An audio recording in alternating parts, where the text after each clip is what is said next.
Hey everyone, it's me Suja over here. Welcome back to another video.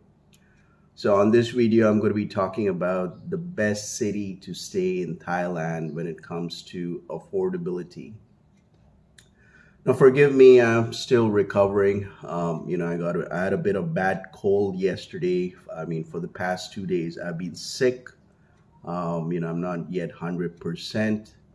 So I'm still taking my medications, and I hope by tomorrow I should be all right. Yeah, I'm going to stretch this video a bit. I'm going to be talking about, my personal experience of which is the best city to live in Thailand when it comes to affordability. So if my voice is sounding a bit choppy, I'm sorry for that, but I'm kind of recovering, so just having a bit of my hot coffee in the morning.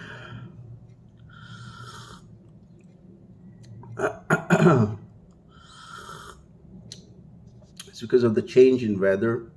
I keep on falling sick out here in Vietnam, and of course, not to mention the pollution level. Anyways, right. So if you're new to my channel, the name of my channel is called as Sujo in Vietnam. I've been living over here in Vietnam for over 7 years. I was an English teacher before for 4 years here in Vietnam. Then I started my online business, and I'm also a full-time YouTuber. So if you're new to my channel, welcome to my channel. And if you have not yet subscribed to my channel, it takes less than 2 seconds to hit the subscribe button, and that way you can support my work. So let's talk about.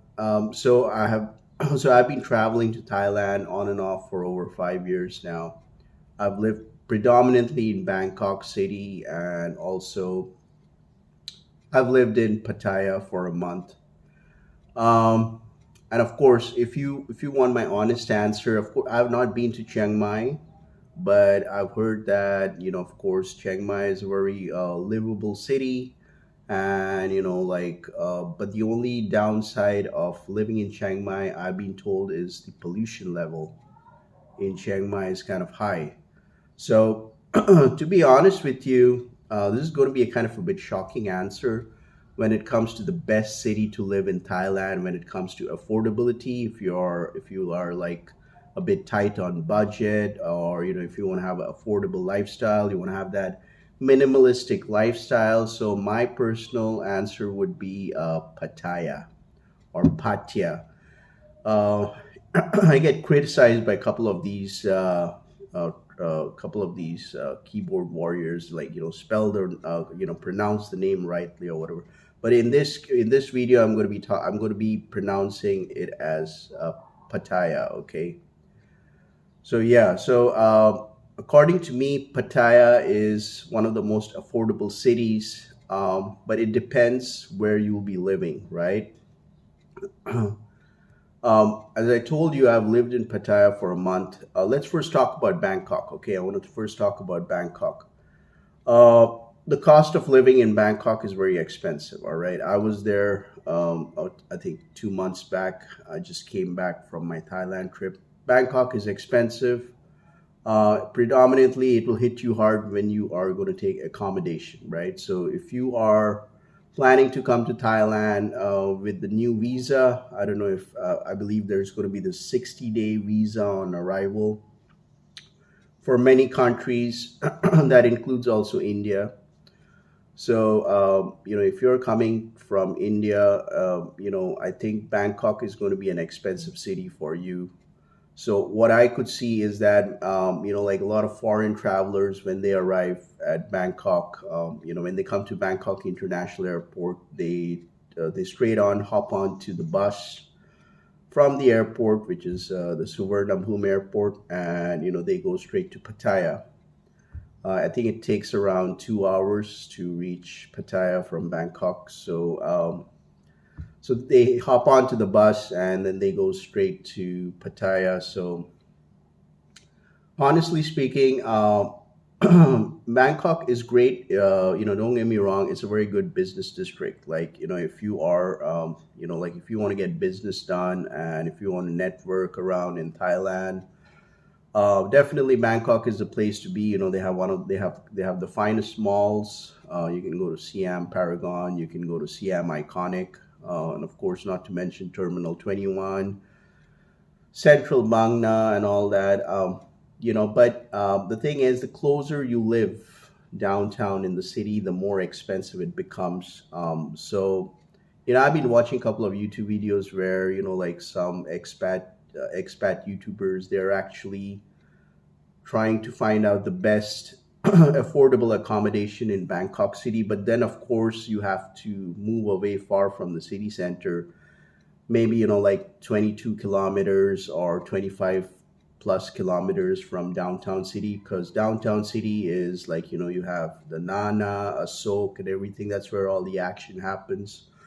That's where all the nightlife is concentrated. You have the Nana, the red light district. You got Soy Cowboy and everything.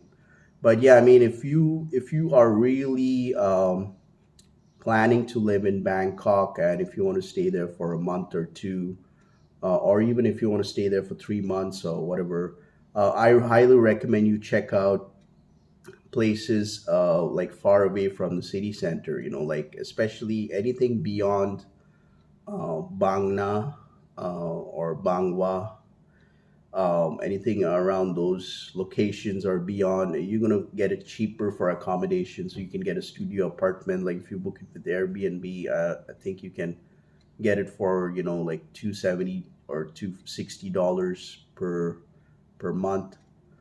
Um, this is the issue which actually I had a problem with accommodation, is that the local Thai people, they don't pay so much as compared to the foreign tourists, because there is a dedicated website like like Thailand properties and all these local property websites. But the only catch is, and they pay around, like they stay in Bangkok. Don't get me wrong, but maximum tops they'll be paying around 5,000 Thai baht per month for their accommodation, and they can get a studio as well. But if as a foreigner, if you want to avail that kind of offer and all those kind of things, you need to have a residency visa for Thailand, and then only and then you have to pay 1 month advance and 1 month deposit, or correct me if I'm wrong, maybe like 2 months advance and one month deposit. So there are a lot of websites, and I do see a lot of properties, and I actually did a lot of research before going to Bangkok.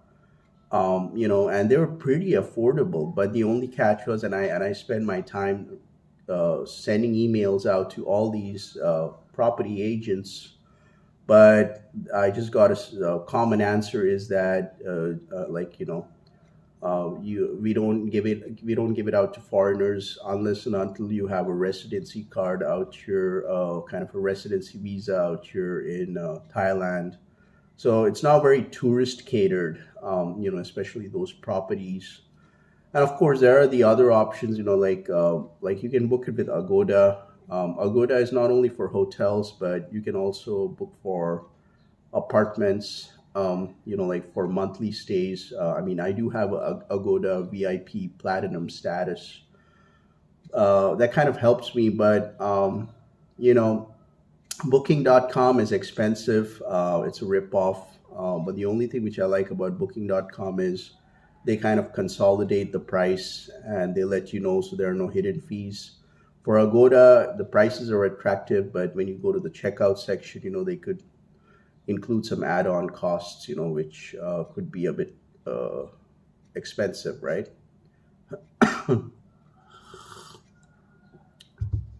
So yeah, I mean, if you are kind of reluctant, if you're kind of diligent to stay in Bangkok, yeah, do check out Airbnb, and just check out some locations which are not downtown city, which are like 20 kilometers or something, close to the airport, and I believe are close around Donmug. I don't know how you call that airport, Donmug International Airport.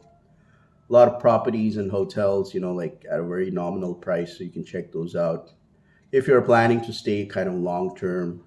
I'm not talking about if you're coming to Thailand for a week or two, but if you're planning to stay for a month or 2 months or 3 months, Yeah, so you can do that. Now, my personally, now, yes, definitely, Bangkok does have the best of like fine dining experience, malls and everything, and of course, you can meet a lot of beautiful people in Bangkok. But it's kind of a 50-50 experience which I had. Like 50% of the time, I found the Thai people in Bangkok to be friendly and helpful, while the other 50% of the time, like I wouldn't say 50%, like 20% of them like are kind of, they come out rude. They have that kind of a rude attitude, especially I'm from India, so I'm a non-white person. I'm a person of color, so they do understand I'm an India guy. So not everybody in Bangkok is very friendly towards Indians. I mean, maybe it's due to the image or something, due to the tourists or whatever. But yeah, but majority of the people, they're fine. Like sometimes if I want to ask for locations, people do help me. Some of the sellers, I did encounter a few sellers, like street market sellers. They come off rude and all that. So yeah, just I mind my own business. I walk away. I don't want to have any altercations. Um, yeah, I didn't have any issues regarding my stays, my hotel stays when I was in Bangkok. But don't make this mistake. Like I suggest, like maybe if you really want to stay in Bangkok, like you book a hotel for a week, and then as soon as you land there, then you start exploring, and then you can check out Airbnb and all that, and then get a proper accommodation for a month or so. I think that would be a better option. Usually they don't allow you to first see the property if you're booking with Airbnb. So yeah, I mean everything is like, usually they keep the key in the letterbox. So once you go there, they give you all the instructions. They contact you through Line, which is like a very popular social networking site in Thailand. So they give you all the pictures and images. Go to the letterbox, collect the key, then open the door and whatever, and you know stay in an apartment or accommodation where you also have gym. Because I did have a bit of issues finding fitness centers in Bangkok, like especially if you're not staying downtown city. It's kind of a bit challenging finding gyms around. So make sure your apartment has a gym. Now let's and of course food and everything is good, but yes, the only downside also in Bangkok is it gets pretty hot, very humid, and but everything is pretty much connected, right? You have the Grab, you have the taxi, and of course the big city you may have to walk a lot. It's not like Ho Chi Minh City where everything, you got shops like next to each other. Bangkok is more spread out, a bit more. Of course, it's cleaner and a lot of 7-Elevens, a lot of ATMs. Um, so yeah, so that's my personal experience. But if you ask me, is that an affordable city? No, hell, heck no. Bangkok is not an affordable city in Thailand. So now let's move on to Pattaya.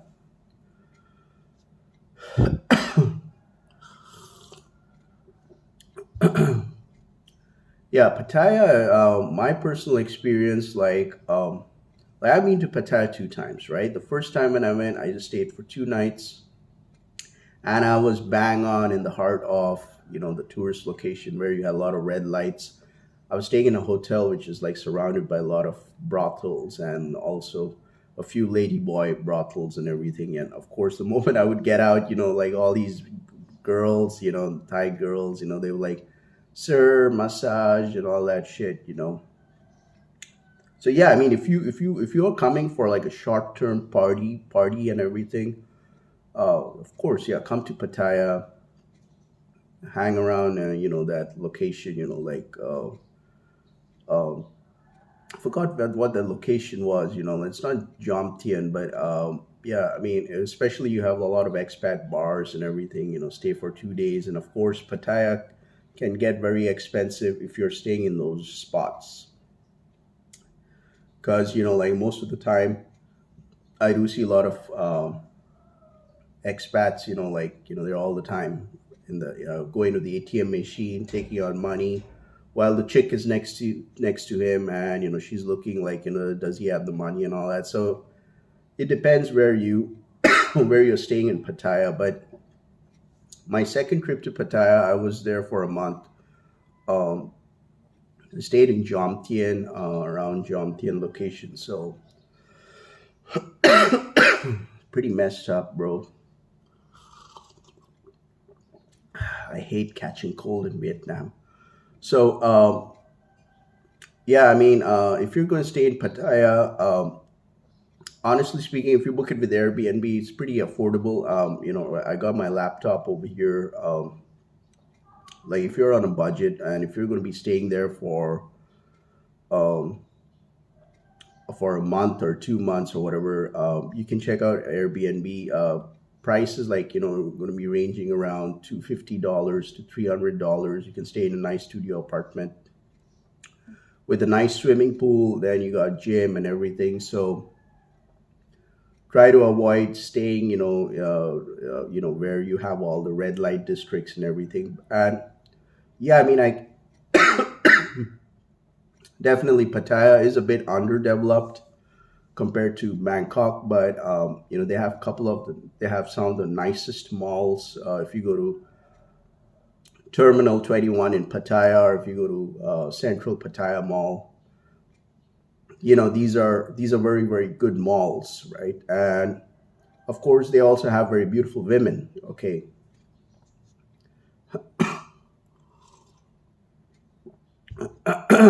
they also have, like, a lot of beautiful women, but you got to be careful. Like, some of the women, most of the women, they could be like prosties or whatever. But there are also women, in Pattaya, they're very beautiful, stunning. They have that tan skin, and of course, they're also looking for serious relationships. So yeah, it's a great place also for dating. And what I experienced in Pattaya is that there are a lot of weed shops, right? So they have these shops, you can go buy weed. I even went to one weed shop where you could sit down and enjoy a joint. I think weed is around 200 baht. It can be like 150 to 200 baht if you're on a budget. Well, the prices can go up, it depends the quality of weed.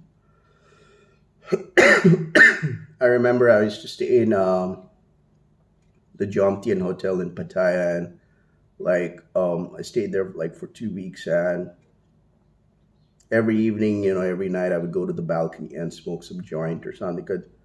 So yeah, if you're looking for more into relaxation, if you're a digital nomad and everything, I highly recommend you check out Pattaya.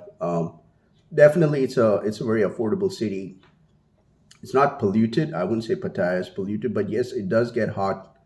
But there are a lot of activities you can do. They have some of the finest beaches. They have very good malls. It's a great location for dating.